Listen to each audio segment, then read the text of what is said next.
Hello friends, तो कैसे हैं आप सब। सो आज की वीडियो में हम डिस्कस करेंगे एक बहुत ही इम्पॉर्टेंट न्यूज़ के बारे में जो कि रिलेटेड है करूर प्लेस से, जो कि तमिलनाडु में है। तो आपने अगर गूगल पे देखा होगा तो करूर और ये जो प्लेस है बहुत ही ट्रेंडिंग में है। ऐसा क्यों है, चलिए जानते हैं। सो करूर ये जो प्लेस है तमिलनाडु में है और यहाँ पे एक्टर विजय थालापति जो है उनने अपनी, आपको पता होगा 2024 में फरवरी 2 को उन्होंने अपनी एक पॉलिटिकल पार्टी लॉन्च की थी टीवी के करके।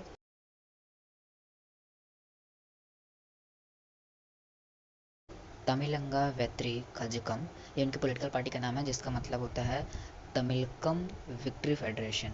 ये उनका पॉलिटिकल पार्टी थी और इसी पॉलिटिकल पार्टी की फर्स्ट रैली उन्होंने अपनी की थी फरवरी में, जब उन्होंने इस पार्टी को लॉन्च किया था। और पार्टी की कुछ उन्होंने बेसिक रूल्स समझाए थे कि हमारी पार्टी जो है एंटी कम्युनिज्म होगी और सभी को इक्वल ट्रीटमेंट दिया जाए अंडर दिस पार्टी।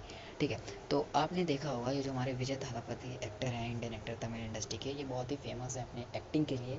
तो इनकी बहुत बड़ी फ़ैन फॉलोइंग है। तो जब भी इनकी रैलीज़ होती थी तो बहुत मास गैदरिंग होती थी। अगर आप पिछले बार देखेंगे तो जब इनकी फर्स्ट रैली हुई थी उस पर 10 लाख पीपल इकट्ठे हुए थे टोटल। इनकी फर्स्ट रैली में ज्वाइन किया था 10 लाख पीपल ने। एंड देन अभी इनकी एक और रैली हुई थी उस मिड टर्म में इनके थोड़ा सा पार्टी की, तो उस पर 3 लाख पीपल ने ज्वाइन किया था। एंड अभी रिसेंटली 27 सितंबर को इनकी एक रैली हुई करूर में। वहाँ पे इनको, इनके फैंस ने बहुत ज़्यादा लोगों, बहुत ज़्यादा लिमिट्स में ज्वाइन किया। तो जिसके कारण क्या हुआ कि वहाँ पे डिज़ास्टर मैनेजमेंट वहाँ पे अच्छे से हो पाया। अब जैसे कि आप ये ट्रेजिडी समझिए, स्टम्पेड ही बहुत हो रही है। अगर आप एक साल का डेटा देखेंगे 2025 बस का ही अगर आप देखेंगे तो पहले हमने देखी कि अपनी ट्रेन ट्रेजिडी हुई, ट्रेन के बीच में भगदड़ मच गई भीड़ के कारण। और फिर स्टार्टिंग हमने देखी अभी आरसीबी की विक्ट्री परेड में देखी। और अभी एक वहाँ पे रिलीजियस एक हमें स्टम्पेड देखने को मिली थी उत्तर प्रदेश में।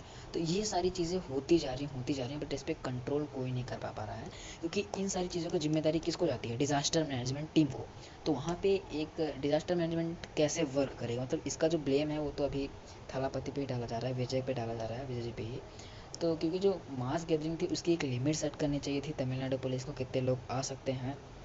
क्योंकि हर बार ऐसा देखने को मिला है कि बहुत सारे लोग आ जाते हैं, अनलिमिटेड लोग आ जाते हैं, जिसके कारण फिर प्रॉपर वेंटिलेशन नहीं हो पाता उस प्लेस पे जहाँ पे गैदरिंग होती है, जिसके कारण सफोकेशन होने लग जाता है। और इन सारी चीज़ों की वजह से जो स्टम्पेड हुई है तमिलनाडु में, इस पे 40 लोग अभी तक डेड डिक्लेयर कर दिए गए हैं और टोटल 81 लोग जो हैं इंजर्ड बताए जा रहे हैं अभी तक की जो न्यूज़ है। 2 दिन हो चुके हैं इसको, इस न्यूज़ को, और अभी तक 81 इंजर्ड बताए जा रहे हैं। तो इसको मैनेजमेंट करने की जिम्मेदारी जो है वो डिज़ास्टर मैनेजमेंट टीम को दी जाएगी। अब इस पे क्या है कि टीम कैसे मैनेज करेगी कि जो गेट्स हैं उनको क्या करा जाएगा कि मल्टीपल गेट्स ओपन किए जाएंगे, ताकि अलग अलग जगह पे अलग अलग जैसे लोग आ जा सकें।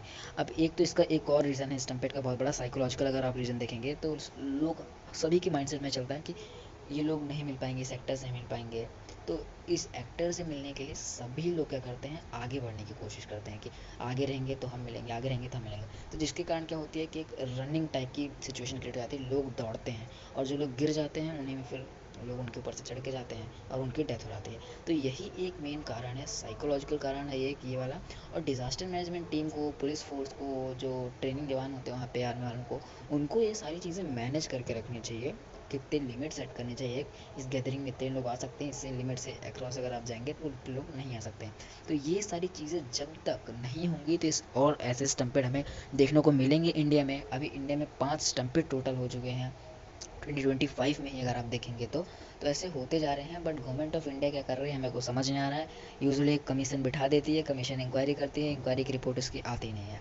तो ये सारी चीज़ें हैं जो अभी के टाइम पे गवर्नमेंट ऑफ इंडिया को ध्यान देना चाहिए इन सभी चीज़ों पे, एज अ मेरे पॉइंट ऑफ व्यू से। अब आप क्या सोचते हैं वो आप हमें कमेंट सेक्शन में ज़रूर बताएं।